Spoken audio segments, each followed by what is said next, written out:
ભરૂચના હાંસોટમાં ખેડૂતોએ પાવરગ્રીડ લાઇનનો વિરોધ કર્યો। 100થી વધુ ખેડૂતોએ એકઠા થઈને કામગીરી બંધ કરાવી। પાવરગ્રીડ લાઇનના નામે ખેડૂતોની જમીન હડપવાનો આરોપ છે। ખેડૂતોની ખેતી લાયક જમીનનો બિનઉપજાઉ બનાવવાનો આક્ષેપ ખેડૂતોએ લગાવ્યો છે। પાવરગ્રીડ માટે જમીનનો ઉપયોગ કરી વળતર પણ નથી અપાય તેવી ભીતિ તેમને સેવાઈ રહી છે। ખેડૂતોના વિરોધના પગલે પોલીસ કાફલો ઘટનાસ્થળે પહોંચ્યો હતો। અમે વિકાસના કે આ લાઇનના વિરોધી નથી, અમે એનો વિરોધ નથી કરી રહ્યા। અમારો મૂળ પ્રશ્ન એ છે કે અમને વળતર નથી આપી રહ્યા। વળતર આપે છે તો એવું આપે છે કે જાણે પાણીના ભાવે જમીન લેવી છે એ લોકોને।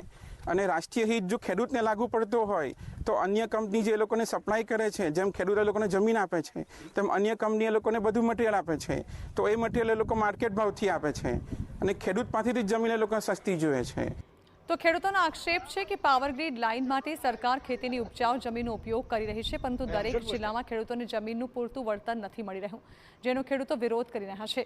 ખેડૂતોનો આક્ષેપ છે કે સરકાર સમાન હકની વાત કરે છે તો ખેડૂતોને સમાન વળતર કેમ નથી અપાતું, ત્યારે ખેડૂતોએ વિરોધ સાથે સમાન અને પૂરતા વળતર માટે માંગ કરી છે। આ જે જમીન છે એ સંપાદન એ લોકોએ કરી છે અને એટલે અમારી માંગ એ છે કે એગ્રીકલ્ચરની જમીન છે આ, બરાબર છે। એ એગ્રીકલ્ચરની જમીનની અંદર આ લોકો આવક આધારિત એક ટાવર ઊભો કરે છે, તો અમારી માંગ છે કે ગુજરાતની અંદર આ લોકો સમાન સિવિલ કોડ જેવો એક કોડ દાખલ કરતા હોય છે તો પછી આખા ગુજરાતની અંદર સમાન વળતર મળવું જોઈએ। નવસારીની અંદર જો આ જ ટેન્શન આ લાઇનનો વાણિજ્ય જંતીથી વળતર ચૂકવવામાં આવતું હોય તો આ ભરૂચ જિલ્લાની અંદર કેમ નહીં?